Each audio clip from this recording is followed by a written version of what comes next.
Non, je peux pas mettre la carte pour Tu crois qu'on peut rentrer à l'intérieur? Hein? Tu crois qu'on peut passer Bah là, c'est apparemment surveillé. c'est ouvert, mais... Ouais, la police qui surveille, on dirait. Ouais, mais la dernière fois que j'ai voulu y aller, ils m'ont dit qu'il fallait payer, alors que c'est gratuit. Ah, Ouais, faut payer pour rentrer dans l'église. Hein. allez, je vais voir comment les gens rentrent. Des personnes qui passent. Bon, alors comme j'ai pas Ouais. tout fini, Mhm. et tout ça, je vais rester sur la première page, et le reste, eh ben, je vais le résumer. D'accord. Et tout ça. Ouais. Ah, Mhm. parce que sinon, ça va faire trop long. Ouais. C'est vrai que là, la manifestation sera partie depuis longtemps, il est tout. Quoi. Ouais. Alors, vous écoutez bien, Bayrou est le déficit de la France. À tout le peuple, vous devez être attentif à ce que je vais vous présenter. Il en va de notre survie. L'épée de Damoclès est à présent prêt à tomber. Pour nous faire comprendre, j'ai relevé des vérités, des discours venant de personnes importantes. Ce que je vais vous dire n'est pas du plagiat des discours, mais je mets en valeur ce qui est dit et non la personne qui l'a dit. Parce que si je dis ça, c'est parce qu'on va dire ah c'est tel politique qui a dit ça, donc on zappe de ce qui est dit et voilà et il faut prendre en compte de ce qui se dit, de ce qui est important.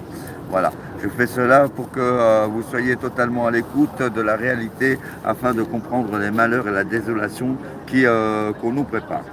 Le Premier ministre François Bayrou, qui a menti sur l'affaire Betaram, dont tout a été étouffé, nous annonce devoir supprimer 2 jours fériés pour trouver 40 milliards. Cette tromperie sert à détourner l'attention de la réalité. Écoutez ça. Le contrôle des réseaux sociaux par des militants wokistes. Aurore Berger a annoncé créer un organisme de censure avec 12 associations dont SOS Racisme et le Planning Familial. SOS Racisme, qu'on croyait disparu avec les scandales et les compromissions, milite avec le Front Populaire. Je vous rappelle que du temps de Coluche, Harlem Désir était à la tête de SOS Racisme. Quand il est devenu député, on ne l'a plus entendu. Et l'hypocrisie est de rigueur, ce qui est souvent ce qui se passe souvent. Le planning familial co-signe avec des islamistes pilotés par l'ARCOM, dirigé par un socialiste qui a fermé C8. Il y a un manque de pluralisme. Qui va financer ça ? Si cela vous laisse dubitatif, je vous rappelle que je dénonce Jean-Yves Le Drian d'avoir vendu des enfants au Qatar en 2018. La traite blanche et l'État cherche 40 milliards et veut augmenter les impôts. L'État va augmenter les subventions de ces associations militants d'extrême gauche. La suprématie de l'idéologie, tout sauf les propos anti-France en plan. Il en sera un outil de répression contre toute contestation, journaliste, lanceur d'alerte. C'est une police politique numérique. La démocratie, c'est le contrôle idéologique par le haut contre la liberté de pensée du peuple. Les réseaux sociaux, en tribunaux de la pensée et à ce jour, qu'on subit déjà bien fort les prémices. Et encore si les prémices, on ne les a pas déjà dépassées. Tout ce qui se passe est non constitutionnel. Pour comprendre les propos, je vous rappelle qu'Emmanuel Macron, qui était ministre de l'économie, faisait des affaires avec ceux qui finançaient le terrorisme au Qatar.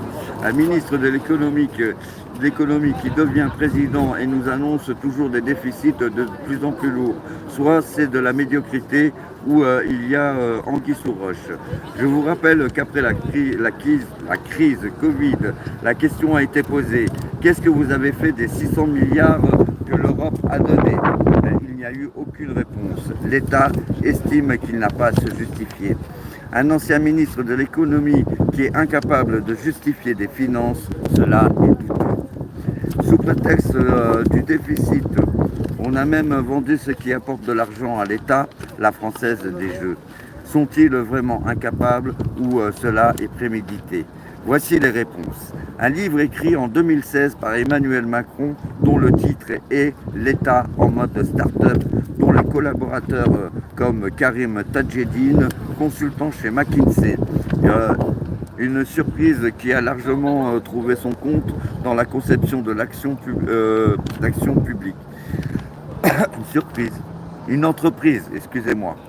On se rappelle des 500 000 € accordés à McKinsey en 2020 pour organiser un colloque sur l'éducation qui n'a jamais eu lieu, ou l'augmentation exceptionnelle liée au cabinet de consultants extérieurs, 2,5 milliards d'euros en 2021.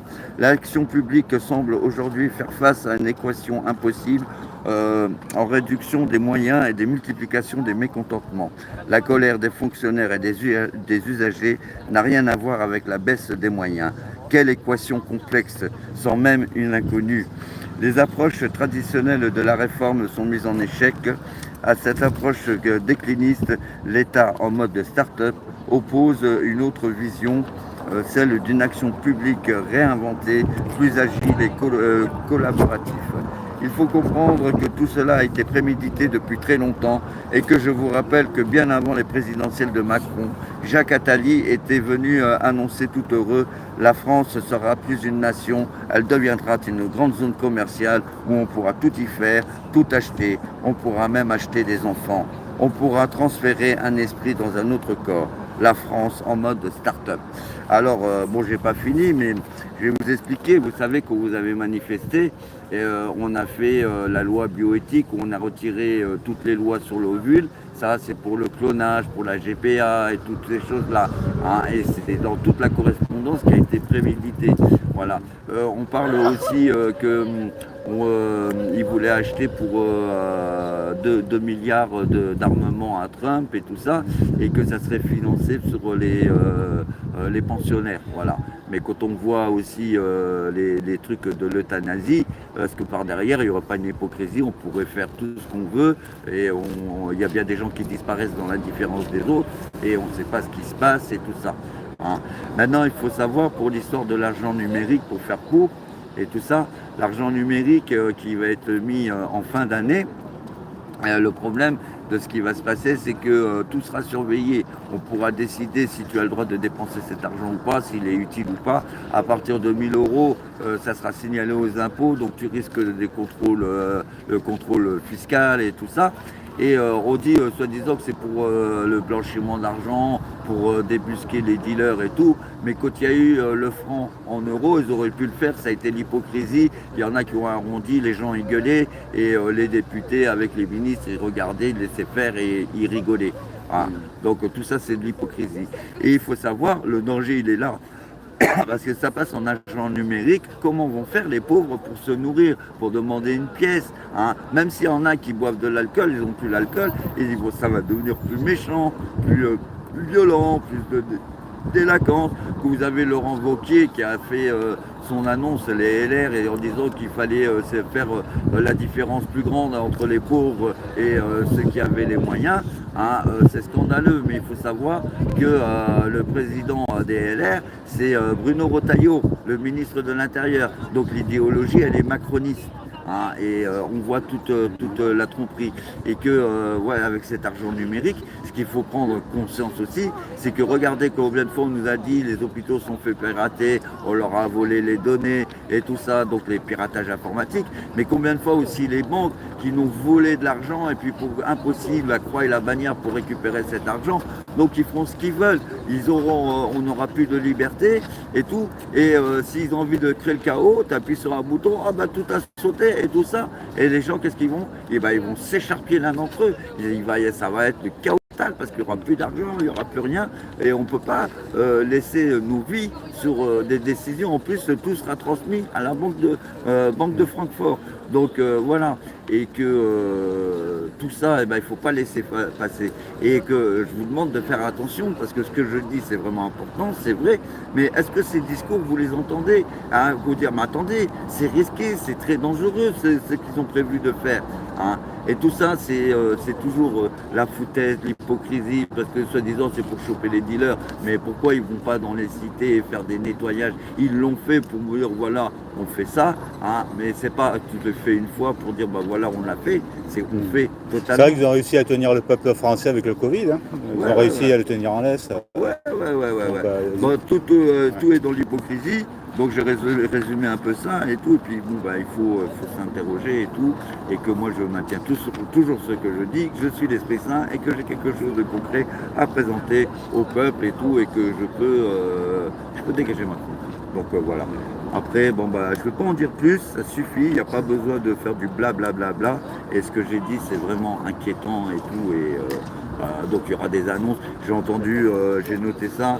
Il faut que je vérifie, j'ai entendu que soi-disant ils avaient voté une loi où on ne pourra plus être propriétaire, que ce sera l'État qui sera propriétaire et puis qui revendront des bails pendant 99 ans. Ouais, je crois que c'est la loi Laglaise, il me semble. Voilà.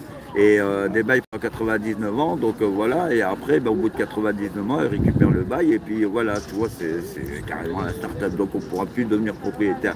Il faut que je vérifie si c'est juste et tout, parce que, mais j'ai entendu dire aussi qu'on n'a plus le droit de récupérer l'eau de la pluie, ou si tu veux mettre un poulailler dans ton jardin, eh ben, il va falloir le déclarer. Donc c'est-à-dire que si tu es dans la plus grande misère, tu n'auras même pas le droit de survivre, parce que ça sera interdit à la loi.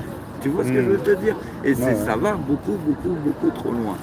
Donc trouver le moyen de fédérer et tout. Et puis prenez conscience que l'argent numérique et tout, ça c'est notre mort assurée, parce que ça va pas être possible. Voilà.